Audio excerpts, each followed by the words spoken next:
திகட சக்கரமே உன் திருத்தலத்துக்கு நாங்க வந்து சேரணுமே.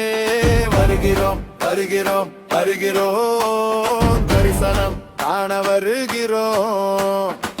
நடையா நடந்து நாங்க செந்தூருக்கு வருகிறோம். பனிமழைய பாராம பகலிரவ பாராம தூக்கத்தையும் பாராம கண்டா உனை காணவே.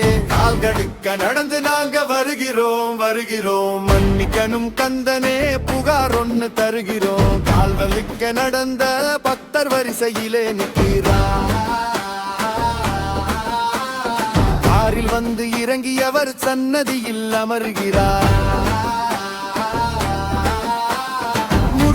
இது என்ன நியாமோ இது என்ன நீதியோ எம்மிகளின் கிண்டலுக்கு நீ ஆளாகலாகுமோ.